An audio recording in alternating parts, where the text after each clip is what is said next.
செய்திகளுக்கு அப்பால் நிகழ்ச்சியில் மீண்டும் உங்களை சந்திப்பதில் மகிழ்ச்சி. வணக்கம். தமிழகத்தின் தேர்தல் முடிவுகள் எவ்வாறு அமையப் போகின்றன என்பது தொடர்பில் தமிழகத்துக்கு உள்ளும் தமிழகத்துக்கு வெளியிலும் பல கோணங்களில் பல அலசல்கள் இடம்பெற்றுக் கொண்டிருக்கக்கூடிய சூழ்நிலையில் தமிழகத்தின் தேர்தல் காலத்தில் புதிதாக நுழைந்த விஜயின் தாக்கம் எப்படி இருக்கும் என்பது தொடர்பிலும் பல்வேறுபட்ட தகவல்கள் வெளியாகி கொண்டிருக்கின்றன. ஒரு தரப்பு விஜய் முதலமைச்சர் ஆகிவிட்டார் என்று சொல்லியும், இன்னும் ஒரு தரப்பு அதற்கான வாய்ப்பில்லை, அவர் 2ஆம் அல்லது 3ஆம் நிலைக்கு தள்ளப்படுவார் என்கின்ற கருத்துக்கள் எல்லாம் நிலவி வரக்கூடிய சூழ்நிலையில் சாதாரணமாக தமிழகம் எப்படி இருக்கிறது, தமிழகத்தின் நிலைப்பாடுகள் எப்படி இருக்கின்றன என்பது தொடர்பில் இன்றைய செய்திகளுக்கு அப்பால் நிகழ்ச்சியில் பார்க்கலாம் என்று நினைக்கின்றோம். விஜயை பொறுத்தவரையில், அதாவது டிவிகே தமிழக வெற்றி கழகத்தை பொறுத்தவரையில் வெற்றி வாய்ப்புகள் என்கின்ற கருத்துக்கள் அதிக அளவில் தமிழகத்தை பொறுத்தவரையில் மறைக்கப்படுகின்றன அல்லது நிராகரிக்கப்படுகின்றன என்கின்ற தகவல் தான் அங்கிருக்கக்கூடியவர்களிடம் பேசுகின்ற போது வருகின்றது. குறிப்பாக சொல்ல போனால் திமுக ஆதரவு ஊடகங்கள் கூட தாவேகாவுக்கு 30 தொடக்கம் 35% வாக்குகள் கிடைக்கும் என்கின்ற ஒரு கருத்து நிலை இப்போது பெரும்பாலும் வந்திருக்கின்றது. அதிலும் குறிப்பாக இன்னும் ஒரு கருத்து வருகின்றது, 1 கோடிக்கு மேல் வாக்குகளை விஜய் பெறுவார் என்கின்ற கருத்தும் பங்களிப்புகள் வெளிப்பட்டு நிற்கின்றன. தேர்தலுக்கு முந்தைய கருத்து கணிப்பில் 60 தொடக்கம் 70% ஆதாரம் இல்லை என்றே கூறப்படுகின்றது விஜய்க்கான வெற்றி வாய்ப்புகள். வாக்களிப்பின் பின்னர் ஒரு மாறுதல் இருக்கின்றது. இருந்தாலும் இந்த வாக்களிப்பு என்பது ஒரு தேர்தல் சீர்திருத்தம், பல வாக்காளர்கள் நீக்கப்பட்டதனால் தான் இந்த வாக்களிப்பு அதிகரிப்பு வந்திருக்கின்றது, இதற்கும் விஜய்க்கும் தொடர்பில்லை என்கின்ற கருத்துக்களும் கூறப்படுகிறது.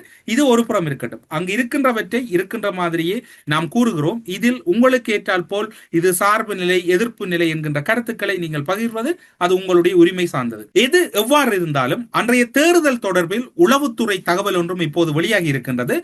மதங்களை தாண்டி, ஜாதியை தாண்டி ஒரு தமிழன் பின்னால் திரண்டு இருப்பது போன்ற ஒரு உணர்வு அங்கு வெளிப்பட்டதாகவும், ஜல்லிக்கட்டுக்கு பின்னர் 2வது முறையாக ஒட்டுமொத்த தமிழகமும் இவ்வாறு திரண்டது ஒரு பெரும் வியப்பாகத்தான் உளவுத்துறையால் கூட பார்க்கப்பட்டிருக்கிறது. மாநில உளவுத்துறை, மத்திய உளவுத்துறை இரண்டினுடைய அதிகாரபூர்வ அறிக்கைகளும் கிட்டத்தட்ட ஒன்றாகத்தான் இருந்ததாக கூறப்படுகிறது.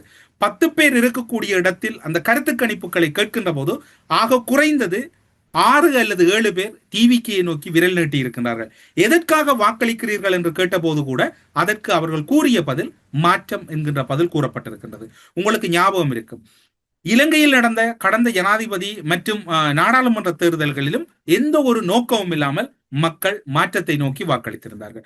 அதே ஒரு சம்பவம் தான் இப்போது தமிழகத்திலும் இடம்பெற்றிருப்பதாக கூறப்படுகிறது. அதிகளவான கருத்துக்கள் எப்படி இருக்கிறது என்றால், டிவிக்கு ஒவ்வொரு தொகுதிகளிலும் ஆக குறைந்தது 25% மேல் வாக்குகளை தாண்டுகின்ற போது ஒரு ஆசனத்தை நோக்கி நகருகின்ற சூழ்நிலை ஏற்படும். 27% தாண்டுகின்ற போது அந்த ஆசனத்தை பெறுகின்ற ஒரு கட்சியோடு போட்டியிடக்கூடிய சூழ்நிலை ஏற்படும். 30 தொடக்கம் 32% தாண்டுகின்ற போது அது இயல்பாகவே ஒரு ஆசனத்தை சுவீகரிக்கக்கூடிய சூழ்நிலை அல்லது ஒரு ஆசனத்துக்கு தங்களை தக்க வைக்கக்கூடிய சூழ்நிலைக்குள் டிவிக்கு நகர்ந்து செல்வதற்கான வாய்ப்புகள் தான் அதிக அளவில் இருப்பதாக கூறப்படுகிறது.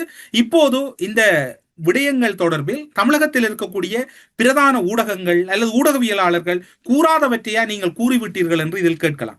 அங்கிருக்கக்கூடிய இப்போது இந்த கருத்து கணிப்பை அல்லது நியாயமாகவும் ஆத்மார்த்தமாகவும் உண்மைத்தன்மையோடும் வெளிப்படுத்துவதில் தயக்கம் காட்டுபவர்கள் இன்னும் திமுகவிடமிருந்து மாத ஊதியத்தை பெறாதவர்கள். அவர்கள்தான் இந்த தகவலை முன்னுக்கு பின் முரணாகவும் அல்லது முரண்பாட்டு தன்மையோடும் ஒரு சம்பந்தம் இல்லாமல் கூறுகிறார்கள். ஒருவேளை விஜய் இதற்குள் வருகின்றார் என்றால் அது 100% திமுகவுக்கான வெற்றி வாய்ப்பு குறைவாக இருக்கிறது என்றுதான் கூறப்பட்டது முதல். அது அதிமுகவுக்கான வாய்ப்பாக இருக்கும். இந்த விஜய் பிரிக்க போகின்ற வாக்கு என்பது அது திமுகவின் வாக்குச்சரிவைத்தான் அதிகரிக்கும். அதனால் திமுகவுக்கு எதிராக அதிமுக தான் இதில் அதிகள வாசனங்களோட வெற்றி பெறும் என்று மூத்த ஊடகவியலாளர் ரங்கராஜ் பாண்டே அவர்கள் கூட பதிவு செய்திருந்தார். இப்போது அவருடைய கருத்தில் கூட சற்று மாறுதல் இருக்கின்றது. இது இவ்வாறு இருக்கின்ற போது இப்போதைய சூழ்நிலையில் எப்படி இந்த சூழ்நிலை இருக்க போகின்றது, எப்படி இந்த நிலைப்பாடுகள் இருக்க போகிறது என்கின்ற கேள்வி எல்லோரோடும் இருக்கிறது. தேர்தல் தினத்துக்கு முந்தைய நாள் வரைக்கும் டிவிகேயை பொறுத்தவரை தமிழக வெற்றி கழகத்தை பொறுத்தவரையில் 18 தொடக்கம் 23% வாக்குகள் இருப்பதாக துக்ளக்கில் இருக்கக்கூடிய மூத்த ஊடகவியலாளரும் அரசியல் விமர்சகருமான ரமேஷ் அவர்கள் பல ஊடகங்களிலே குறிப்பிட்டார். 18 தொடக்கம் 23% வாக்குகளுக்கு டிவிகே தகுதியாகிவிட்டது, ஆனால் ஆட்சி அமைக்கக்கூடிய நிலை ஏற்படுமா என்று தனக்கு தெரியாது என்று கூறியிருந்தார்.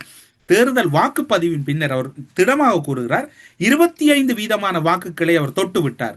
அதற்கு மேல் அதிகரிப்பது என்பது அது என்னால் கணிக்க முடியாமல் இருக்கிறது. எனவே 25 அவர் தாண்டி விட்டார் என்று கூறப்படுகிறது.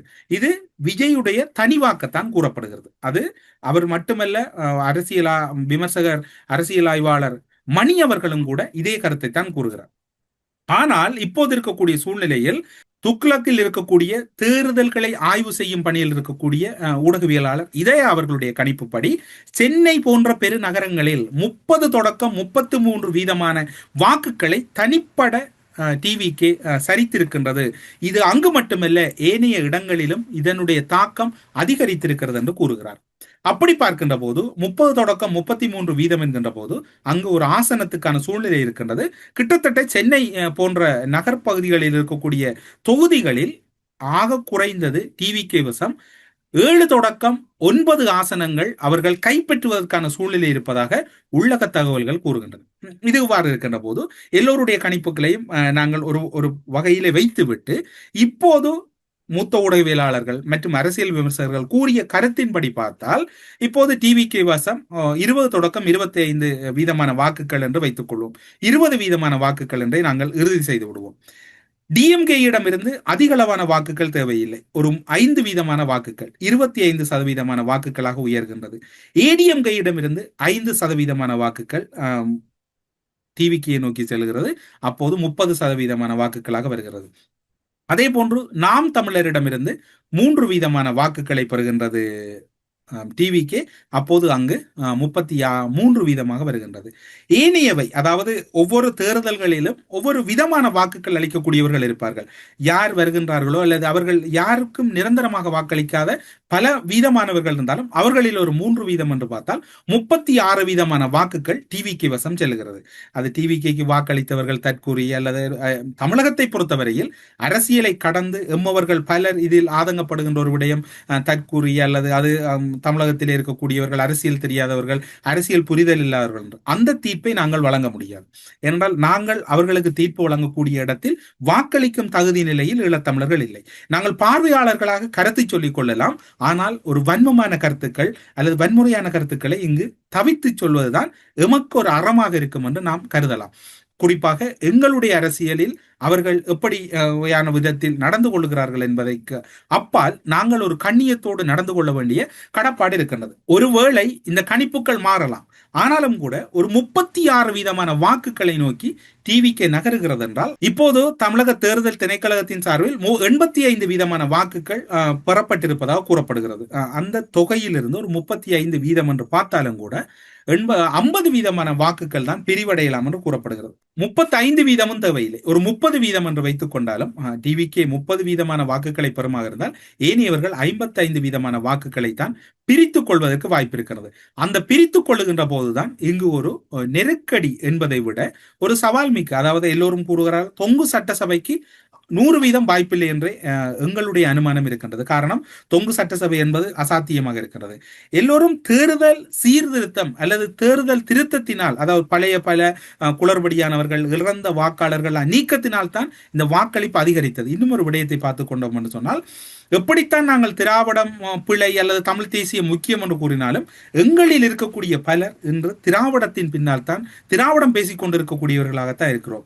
ஆனால் இப்போது உதாரணத்துக்கு அங்கு நாம் தமிழர் கட்சியினுடைய சீமானாக இருக்கலாம் அல்லது டிவிகேனுடைய விஜயாக இருக்கலாம். யார் நின்றாலும் எங்களுடைய அதிகளவான ஈர்ப்பு யாரிடம் இருக்கிறது என்றால் திராவிட கட்சிகளை நோக்கி தான் இருக்கிறது. அதிலும் குறிப்பாக அதிமுகவை நோக்கி எல்லாம் இல்லை, திமுகவை நோக்கி தான் இருக்கிறது. ஏனென்றால் அது ஒரு பெரிய கலைஞரின் கட்சி. அதில் ஒரு பெரிய கலைஞர் தொடர்பான பல கருத்துக்கள் இருக்கிறது. பெரும் ஒரு ஆளுமை என்கின்ற ஒரு மாயை ஈழத்தமிழர்கள் பலரிடம் இருக்கிறது. அதற்கும் அப்பால் டிஎம்கேயை பொறுத்தவரையில் காலத்துக்கு காலம் ஈழத்தமிழர்களை ஏதோ ஒரு வகையிலே ஆசுவாசப்படுத்தி வைத்திருப்பதில் அவர்களுக்கு நிகர் அவர்கள்தான். அதாவது அவர்கள் எப்படியான விதத்தில் அனைவரையும் தங்களுடைய கைக்குள் வைத்திருப்பார்களோ அந்த வகையிலே அவர்கள் கைக்குள் வைத்திருக்கின்ற வல்லமை திமுகவுக்கு நிகர் வேறு யாரும் இல்லை என்றே கூறலாம். அந்த வகையில் ஈழத்தமிழர்கள் பலர் திமுக திருடினால் என்ன அல்லது அவர்கள் மீது அபாண்டமான குற்றச்சாட்டுகள் முன்வைத்தால் என்ன, அத்தனை குற்றங்களும் ஈழத்தமிழர்களுக்கு பெரிதாக தெரியாது. ஏனென்றால் அவர்களை பொறுத்தவரையில் தமிழ் தேசியத்தை ஆதரிக்கின்ற நாம் தமிழர் சீமானை பொறுத்தவரையிலும் அவர்கள் அவரை ஏற்பதற்கு அப்பால் இங்கு சென்று விடுவார்கள். காரணம் என்ன சொன்னால் அவர்கள் திராவிட கொள்கை என்பதை விட திராவிடத்தின் வழங்கக்கூடிய சன்மானங்களுக்கும் அவர்களிடமிருந்து கிடைக்கக்கூடிய சில வெகுமானங்களுக்குமாக அலையக்கூடிய ஒரு சிலர் தான் இந்த ஆதரவு நிலைப்பாடை எடுப்பவர்கள். அதற்கும் அப்பால் பார்த்தால் இப்போது டிவிக்கு வருகின்ற போது அவர்கள் தற்குறி என்கின்ற சொல்லாடல் என்பது நம்மை பொறுத்தவரையில் அது ஒருவரை நாங்கள் பிழையாக விழிக்கக்கூடாது. அவர்கள் சொல்லுவது வேறு, நாங்கள் கூறுவதில் இதில் ஒரு முரண் இருக்கின்றது. இந்த கருத்து யாருக்கும் சார்பாக அல்லது விஜய் வெல்ல வேணும், ஸ்டாலின் வெல்ல வேணும், எடப்பாடி வெல்ல வேணும், சீமான் வெல்ல வேண்டும் என்றால அங்கு கள யதார்த்தம் எப்படி இருக்கிறது என்பதை பதிவு செய்ய வேண்டிய பொறுப்பு இருக்கிறது. தேர்தலுக்கு பின்னரான கருத்து கணிப்பு நாளைய தினம் வருவதற்கு வாய்ப்பு இருக்கின்றது.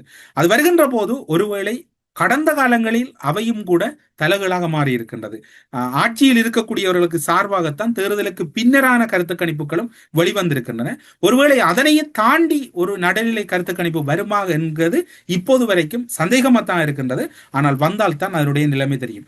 விஜய் வென்றால் தமிழீழம் கிடைக்குமா அல்லது தமிழர்களுக்கு தீர்வு கிடைக்குமா என்றெல்லாம் இப்போது பேசு பொருளோ அல்லது விவாத பொருளோ இல்லை. தமிழக தேர்தலில் என்ன இடம்பெறப் போகிறது, யார் வெற்றி பெறப் போகிறார், அவ்வளவுதான் இப்போது கதையை ஒழிய அதை தாண்டி இவர் வென்றால் உங்களுக்கு என்ன தருவார், தமிழருக்கு என்ன தருவார் என்றெல்லாம் இப்போது தமிழருக்கு தமிழ்நாட்டிலே யாருமே ஒன்றும் தரவில்லை. எம்ஜிஆரின் பின்னர் யாருமே ஈழத்தமிழர்களோடு மிக நெருக்கமாக பழகியதில்லை. அந்த வகையில் அதற்கும் அப்பால் பழகியது என்று சொல்லி யாரும் உரிமை கொண்டாட முடியாது.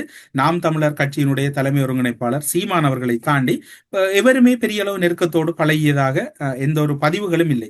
இப்படி இருக்கின்ற போது இது விஜய் வெற்றி பெற வேண்டும் என்ற கருத்தல்ல, தமிழகத்தின் கள யதார்த்தம் எப்படி இருக்கிறது என்பது தொடர்பில் தான் இப்போது பதிவு செய்ய வேண்டிய கடப்பாடு இருந்தது. அதனை பதிவு செய்திருக்கிறோம். 2021 ஆண்டு தேர்தலை பொறுத்தவரையில் சொல்ல போனால் திமுக 125 ஆசனங்களையும், அதிமுக 65 ஆசனங்களையும் பெறுகிறது. காங்கிரஸ் 18, மற்றவர்கள் 26 ஆசனங்களை பெறுகிறார்கள்.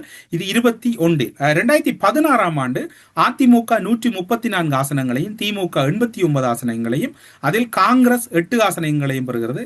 மற்றவர்கள் 3 ஆசனங்களை பெறுகிறார்கள், அந்த சிறிய கட்சிகளாக கேட்டவர்கள். 2021 ஆண்டு தேர்தல் வரலாற்று முக்கியத்துவம் வாய்ந்த தேர்தல். தேமுதிக என்பது அன்று வரவை உறுதிப்படுத்தி திமுகவோடு ஒரு கூட்டணி வருகின்றது. 29 ஆசனங்களை பெறுகின்றது. அந்த விஜயகாந்தின் வரவு என்பது திமுகவின் அரசியலை ஒரு பாதாளத்தில் தள்ளியது. எதிர்கட்சி அந்தஸ்தையும் அந்த கால பகுதியில் இழந்து 23 ஆசனங்களை பெற்றிருந்தது. மற்றவர்கள் 32 ஆசனங்களை பெற்றிருந்தார்கள். ஆனால் 23 ஆசனங்களைத்தான் இவர்களால் பெற முடிந்திருந்தது. மற்றவர்கள் என்றால் அதில் அதிமுகவோடு இருந்த பங்காளி கட்சிகளும் இருக்கின்றனர். அந்த விஜயகாந்த் வந்த கால பகுதியில் எதிர்கட்சி அந்தஸ்தை இழந்தது போன்று இம்முறை விஜய் வருகையால் ஒருவேளை திமுக எதிர்கட்சி அந்தஸ்தையும் இழந்து விடுமோ என்கின்ற எதிர்பார்ப்பும் பலரிடம் இருக்கின்றது. இதுவும் அன்றைய தேர்தலினுடைய ஒரு பார்வையாக இருக்கின்றது. 2006 ஆண்டு தேர்தலிலும் கூட திமுக 63 ஆசனங்களையும், அதிமுக 45 ஆசனங்களையும், காங்கிரஸ் 27 ஆசனங்களையும், மற்றவர்கள் 31 ஆசனங்களையும் பெற்று அந்த சட்டசபை தான் ஒரு பெரும்பான்மை இல்லாத சட்டசபையை கருணாநிதி அமைத்திருந்ததும் இங்கு வரலாற்று ரீதியாக பார்க்கப்பட வேண்டியிருக்கிறது. 2001 ஆண்டு பார்த்தீர்கள் என்றால் அதிமுக 89 ஆசனங்களையும், திமுக 24 ஆசனங்களையும், தமிழக மாநில காங்கிரசினுடைய மூப்பனார் தலைமையிலான அணியினர் 19 ஆசனங்களையும், மற்றவர்கள் 34 ஆசனங்களையும் பெற்றிருந்தார்கள். இதில் நாங்கள் உன்னிப்பாக பார்க்க வேண்டிய இடம் எது என்று சொன்னால் 2011 ஆண்டு தேர்தல் தேமுதிகவினுடைய வருகை, அதாவது விஜயகாந்துடைய கட்சியினுடைய வருகை ஒரு கூட்டணியாக வந்தபோது திமுக அடையாளத்தை இழந்தது. அப்படி இருக்கின்ற போது நீங்கள் அப்படி என்றால் எதனை நீங்கள் எதிர்பார்க்கிறீர்கள் இங்கு என்று உங்களிடம் ஒரு கேள்வி இருக்கலாம். நியூஸ் 18 தொலைக்காட்சியின் ஒரு முடிவு, அதாவது அவர்களுடைய கணிப்பு வெளியாகி இருக்கின்றது. எப்படி அவர்களுடைய கணிப்பு இருக்கின்றது என்றால், அவர்களை பொறுத்தவரையில் டிஎம்கே கிட்டத்தட்ட 19 ஆசனங்களும், ஏடிஎம்கேயை பொறுத்தவரையில் 70 ஆசனங்களும், விஜய் டிவிகேயை பொறுத்தவரையில் 140 ஆசனங்களும் கிடைக்கலாம் என்கின்ற ஒரு தேர்தலின் பின்னரான ஒரு கணிப்பை நியூஸ் 18 தொலைக்காட்சி வெளியிட்டிருக்கின்றது. யார் வெல்ல போகிறார்களோ தெரியாது. அதற்கு அப்பால் இப்போது இருக்கக்கூடிய சூழ்நிலையில் காரைக்குடியில் நிச்சயம் நாம் தமிழர் கட்சியினுடைய தலைமை ஒருங்கிணைப்பாளர் வெற்றி பெறுவார் என்கின்ற கணிப்பும் வெளியாயிருக்கிறது. இவ்வாறான சூழ்நிலையில் வெற்றி யார் பக்கம் இருக்கிறது என்பதனை நாளை தமிழகத்திலே தேர்தலின் பின்னரான மக்களின் கருத்து கணிப்பு ஒரு உத்தியோகபூர்வமாக வெளிப்படைத்தன்மையோடு வெளிப்படுத்தப்படுமாக இருந்தால் நாளைய தினம் உண்மையான ஒரு தேர்தல் வெற்றியினுடைய முன்னறிவிப்பு வெளியாகும். இல்லை, நாளை அது முரண்பாடாக இருக்கும் என்றால் கடந்த காலங்களில் வெளியானது போன்று மாறுபட்ட ஒரு முடிவுதான் வெளியாவதற்கு வாய்ப்பு இருக்கின்றது. அதாவது தேர்தலுக்கு பின்னரான கருத்து கணிப்பு ஆட்சிக்கு சார்பாக இருக்கும் என்றால் ஆட்சிக்கு எதிரான முடிவு வரும். இல்லை, ஆட்சிக்கு எதிராகத்தான் அந்த முடிவு முறையான ஒரு திருப்திகரமான முடிவாக இருக்குமானால் அதுவே கிட்டத்தட்ட ஒரு தேர்தல் முடிவு கூறிவிடும். எது எப்படி இருந்தாலும் விஜயனுடைய வாக்கு வீதம் என்பது ஒரு பெரும் தாக்கத்தை செலுத்தப் போகிறது. ஜல்லிக்கட்டுக்கு பின்னர் தமிழகத்திலே பெருவாரியான இளைஞர்கள் திரண்டிருக்கிறார்கள். எம்மில் இருக்கக்கூடிய பல ஈழத்தமிழர்களும் அது வாக்களிப்புக்கு பின்னர் முன்னர் என்கின்ற கருத்துக்களை கூறிக்கொண்டிருக்கிறோம். எது எப்படி இருக்கிறதோ தேர்தலில் ஒரு எதிர்பாராத ஒரு முடிவு வெளிப்படுவதற்கு வாய்ப்பு இருப்பதாகத்தான் கூறப்படுகிறது. எனவே இந்த வெற்றிகள் யார் வெற்றி பெற்றாலும் அவர்களுக்கு வாழ்த்துக்கள். இது தேர்தலுக்கு முன்னரான ஒரு எங்களுடைய பார்வையை செய்திகளுக்கு அப்பால் நிகழ்ச்சியிலே கூறி உங்களிடம் விடைபெறுகிறோம். நன்றி, வணக்கம்.